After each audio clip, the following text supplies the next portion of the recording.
Hey guys, मैं विनय कुमार। तो चलिए क्लास 12th के फिजिक्स में कुछ ऐसे क्वेश्चन करते हैं जहां से एग्जाम में क्वेश्चन आने की संभावना रहती है। तो वीडियो में अंत तक बने रहिएगा। जो जो क्वेश्चन आप एग्जाम में आ सकता है वो मैं बताने वाला हूँ, लेकिन मौखिक तौर पे और कुछ लिखूंगा। तो देखिए, पहला क्वेश्चन आता है किरचॉफ के नियम से। ऑब्जेक्टिव में आ जाता है कि किरचॉफ के प्रथम नियम किस सिद्धांत पे कार्य करता है। तो किरचॉफ का प्रथम नियम आवेश संरक्षण के सिद्धांत पर कार्य करता है। दूसरा क्वेश्चन यह है, ऑब्जेक्टिव में ही आ सकता है, किरचॉफ का दूसरा नियम किस सिद्धांत पर कार्य करता है। तो किरचॉफ का दूसरा नियम ऊर्जा संरक्षण के सिद्धांत पर कार्य करता है। ठीक है। उसके बाद आपका है विद्युत शक्ति। विद्युत शक्ति से क्वेश्चन, विद्युत शक्ति, इसको इंग्लिश में कहते हैं electric electric power. Electric power, तो इसका देखिए परिभाषा होता है, ठीक है। किसी विद्युत परिपथ में, सुनिएगा ध्यान से, किसी विद्युत परिपथ में ऊर्जा व्यय की दर को विद्युत शक्ति कहते हैं। इसका संकेत P होता है और P बराबर होता है विद्युत ऊर्जा, विद्युत ऊर्जा बटा समय। विद्युत ऊर्जा को हम W लिखते हैं और समय को T लिखते हैं। इसी का एक और सूत्र होता है P बराबर V इंटू आई होता है। इसी का एक और सूत्र होता है आई स्क्वायर इंटू आर होता है। इसी का एक और फॉर्मूला होता है आपका V स्क्वायर बटा आर होता है। तो 1 2 3 4, ये चारों का चारों शक्ति का सूत्र है। अब हम जानते हैं कि शक्ति का एसआई मात्रक क्या होता है। तो इसका एसआई मात्रक की बात कर लेते हैं। तो इसका एसआई मात्रक होता है, देखिए, कार्य का एसआई मात्रक होता है जूल और समय का एसआई मात्रक होता है सेकेंड। तो इसका एसआई मात्रक हो गया जूल प्रति सेकेंड। इसको हिंदी में लिखेंगे जूल प्रति सेकेंड। और जूल प्रति सेकेंड को ही हम वाट कहते हैं। क्या कहते हैं? वाट कहते हैं। अर्थात शक्ति का ऐसे ही मात्रक वाट भी होता है। 1 वाट बराबर, अब यहाँ आते हैं, 1 वाट बराबर होता है वोल्ट गुने एम्पियर। वोल्ट गुने एम्पियर, वोल्ट गुने एम्पियर। 1 वाट बराबर होता है वोल्ट गुने एम्पियर। अब हम बात करते हैं प्रतिरोध की। देखिए, अब हम बात करते हैं प्रतिरोध की।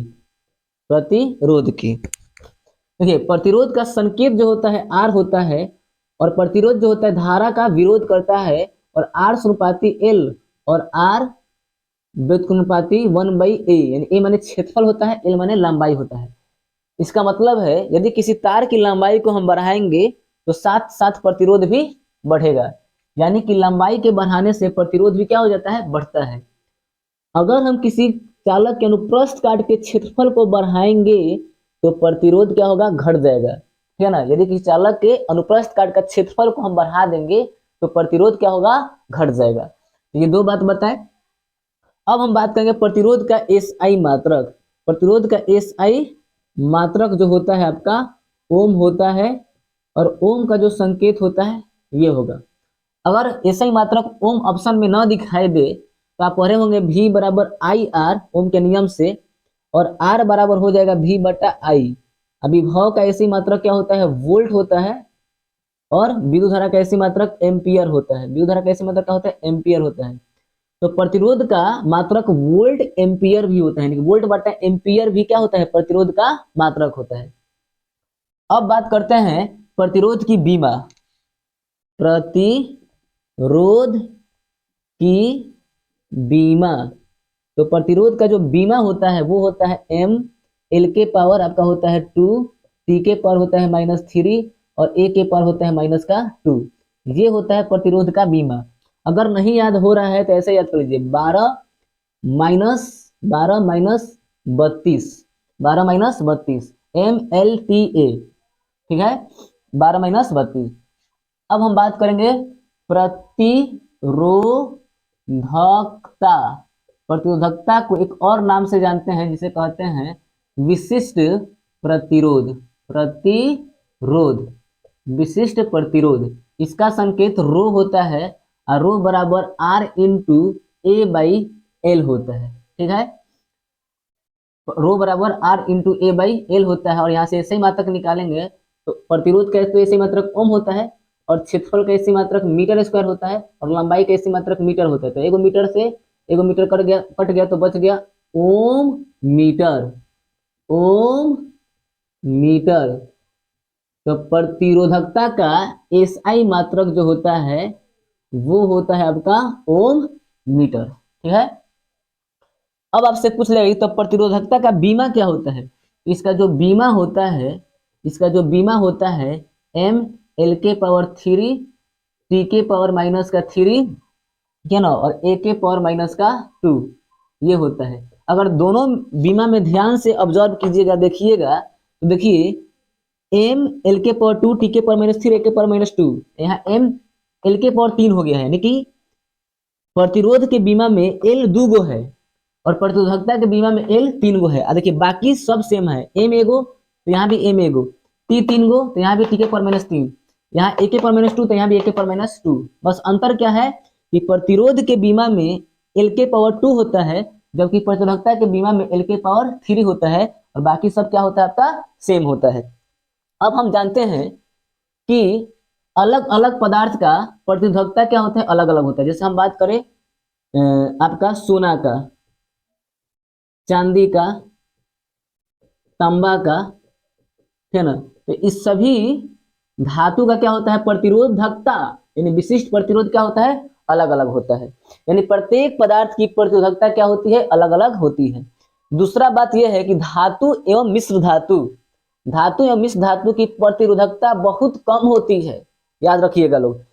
अगला बात है कि विद्युत रोधी पदार्थ की प्रतिरोधकता बहुत कम होती है, कि बहुत अधिक होती है, बहुत अधिक होती है। ये दोनों बात याद रखिए, कंफ्यूजन वाला बात है। क्या धातु एवं मिश्र धातु की प्रतिरोधकता बहुत कम होती है, ठीक है, जबकि विद्युतरोधी पदार्थ, विद्युतरोधी पदार्थ मतलब होता है जिसमें करंट का प्रवाह न के बराबर हो, ठीक है, तो विद्युतरोधी पदार्थ की प्रतिरोधकता बहुत क्या होती है अधिक होती है।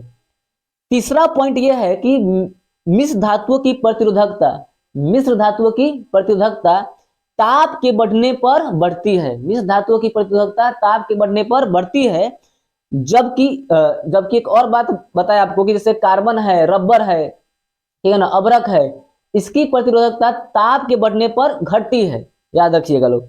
एक है प्रतिरोधकता ताप गुणांक का मात्रक, प्रतिरोधकता, प्रतिरोधकता ताप गुणांक का मात्रक।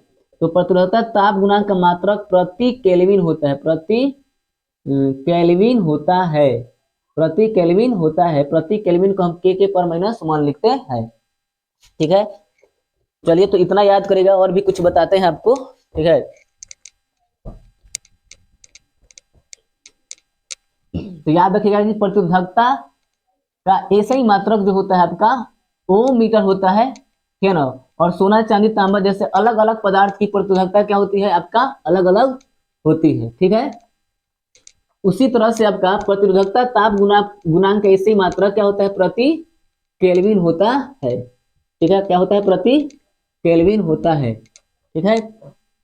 चलिए अब हम बात करते हैं आप लोग को प्रतिरोधों का संयोजन। अब हम बात करते हैं प्रतिरोधों का संयोजन। संयोजन, ये प्रतिरोधों का संयोजन दो प्रकार का होता है। एक होता है श्रेणी क्रम संयोजन, श्रेणी क्रम संयोजन।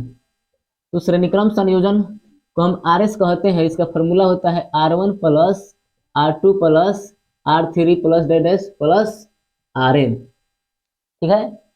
अब ध्यान सुनने वाली ये बात है कि प्रतिरोधों के श्रेणीक्रम संयोजन में धारा का मान क्या होता है समान होता है, जबकि विभव क्या होता है विभव अलग अलग होता है, विभव आपका अलग अलग होता है, ठीक है। उसी तरह से दूसरा है आपका प्रतिरोधों का समांतर क्रम संयोजन, समांतर क्रम संयोजन, संयोजन। तो इसमें लिखेंगे 1/Rp बराबर 1/R1 plus 1/R2 plus 1/R3। इसमें क्या होता है उसका उल्टा बोलिए, उसमें धारा समान होता है तो इसमें क्या होता है धारा असमान होता है, असमान होता है। जबकि जबकि विभव क्या होता है, विभव आपका समान होता है, और विभव का ऐसे ही मात्रक याद रखेगा वोल्ट होता है, द्युतिवाहक बल का भी ऐसे ही मात्रक वोल्ट ही होता है। ये दो बात याद रखेगा, ऑब्जेक्टिव में आएगा। ठीक है, उसी तरह से एक और हम बात करेंगे, संधारित्रों का संयोजन। संधारित्रों का संयोजन। तो संधारित्रों का संयोजन भी दो प्रकार का होता है। एक होता है संधारित्रों का श्रेणी क्रम संयोजन। संयोजन इसमें होता है सी एस बराबर ऐसे हो जाता है इसमें 1/CS = 1/C1 + 1/C2 + 1/C3। और संधारित्रों का समांतर क्रम संयोजन। समांतर क्रम संयोजन इसमें होता है CP = C1 + C2 + C3। यहीं से एक क्वेश्चन आ जाता है कि देखिए, अगर तीन संधारित्र हम ले, ये C1 और ये हो गया आपका C2 और ये आपका हो गया C3, ठीक है, और तीनों की धारिता समान हो, तीनों की धारिता समान हो, है ना, तीनों की धारिता क्या हो आपका, समान हो, और इसे श्रेणीक्रम में जोड़ दिया जाए, श्रेणीक्रम में जोड़ दिया जाए, तो तुल्य धारिता क्या होगा। तो बहुत आसान, 1/CS = 1/C + 1/C + 1/C। ठीक है, तो इसको लिखेंगे 1/CS, लघुत्तम लेंगे तो C आएगा, तो 1 + 1 + 1 तो 3/C। तो पलट देंगे ये ऊपर ये नीचे, तो CS/1 करेंगे तो C/3 करेंगे, एक तो नीचे लिखते नहीं है, तो CS बराबर हो गया C/3। लेकिन यदि हम समानांतर क्रम में जोड़ देते हैं, समानांतर क्रम में जोड़ देते हैं, तो तीनों संधारित्र का समतुल्य धारिता क्या होगा। तो बहुत आसान, CP = C1 + C2 + C3, लेकिन सबकी धारिता क्या है, समान है, तो हो गया 3C। कभी कभी ये भी पूछ लेता है, यदि हम इन संधारित्र को श्रेणीक्रम में जोड़े और सबका धारिता समान है, सबका धारिता क्या है, समान है, तो समतुल्य धारिता क्या होगा। अगर इन संधारित्र को समानांतर क्रम में जोड़े और सबकी धारिता समान है, तो समतुल्य धारिता क्या होगा। तो यहाँ 3 है, तो यहाँ NC लिख दीजिए, माने हम N का मतलब क्या हो गया, हजार करोड़ लाख अरब खरब, क्या जोड़े, हम संधारित्र जोड़ दिए, और यहाँ हो जाएगा आपका क्या हो जाएगा, सॉरी C/3 हो जाएगा। क्या हो जाएगा, C/3, 3 के जगह पर हम N लिख दिए। N को लग 3 संधारित्र, 4 संधारित्र, 5 संधारित्र, 6 संधारित्र, मैंने जितना आप जोड़ दीजिए, तो ये भी क्वेश्चन आ जाता है एग्जाम में। तो ये हम संधारित्र से बताए आपको। फिर आपको बता रहे हैं अपवाह वेग से, कि अपवाह वेग क्या होता है। हम बात करेंगे अपवाह वेग का, ठीक है।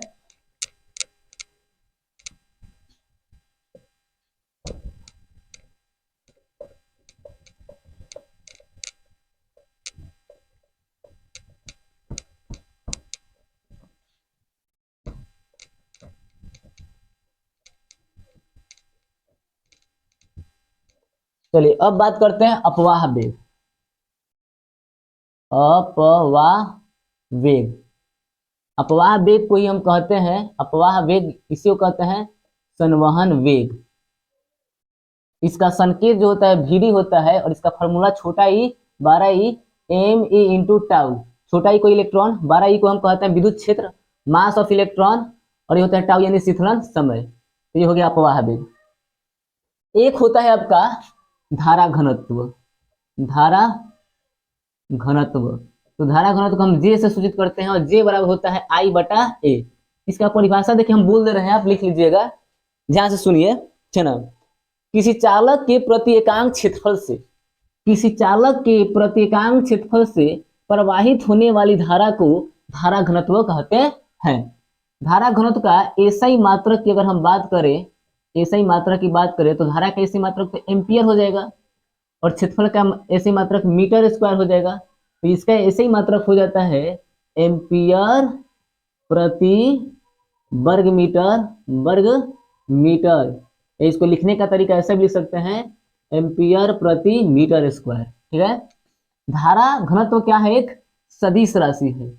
तीसरा नोट क्या है, धारा घनत्व एक सदिश राशि है। क्या है, एक सदिश राशि है, सदिश राशि है।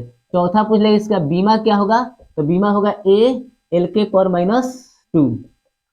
एक और आपको पढ़ना होता है गतिशीलता, गतिशीलता, गतिशीलता जिसको बोलते हैं मोबिलिटी।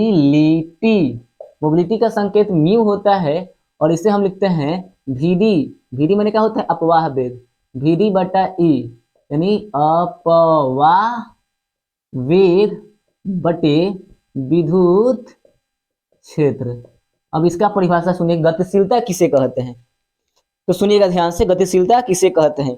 एकांक परिमाण के विद्युत क्षेत्र से, एकांक परिमाण के विद्युत क्षेत्र से, एकांक परिमाण के विद्युत क्षेत्र से उत्पन्न अपवाह वेग को, एकांक परिमाण के विद्युत क्षेत्र से उत्पन्न अपवाह वेग को गतिशीलता कहते हैं। ठीक है, गतिशीलता हो गया। अब आपको हम बताने वाले हैं 2 नंबरिया 5 नंबरिया, तो आप देख लीजिएगा लोग। एक आता है, एक बता देते हैं, देखिए जैसे 25 का बोल देगा कि बाइनरी संख्या में बदलिए, तो हमेशा 2 से भाग दीजिए। 12 दूनी का 24, 2 छक्का 12, 2 तीन 6 और 2 एकी 2, ऐसे भाग दीजिए। अब इधर शेषफल लिख दीजिए, शेषफल हमेशा 2 से भाग दीजिए, और इधर लिखना है आपका शेषफल। क्या लिखना है आपका, शेषफल। देखिए 12 दूनी का 24 और 1 25, इधर आपको लिखना है शेषफल। देखिए परसाल भी बताए थे तो यहाँ से लड़ गया था। देखिए 12 दूनी का 24 और 1 25। अब देखिए 2 छक्का 12 शेषफल 0, 2 तीन 6 शेषफल 0, 2 एक 2 1 3, और ऐसे चल जाइए, यानी कि नीचे से ऊपर चले जाइए, 1 1 1 1 0 0 1 1 1 0 0 1। ये हो गया 15 का 25 का बाइनरी संख्या। वैसे यहाँ से 15 का पूछ ले तो 15 का भी तोड़ के बता देते हैं। देखिए हमेशा 2 से भाग दीजिए और इधर लिख दीजिए शेषफल, शेषफल। 2 सत्ते 14 1 15, 2 तीन 6 1 7, और फिर 2 एक 2 1 3, और नीचे से ऊपर जाइए 1 1 1 1 1 1 1 1 2 3 4, है ना 4। ये हो गया, ठीक है। अगर फिर वापस आना है तो कुछ मत कीजिए,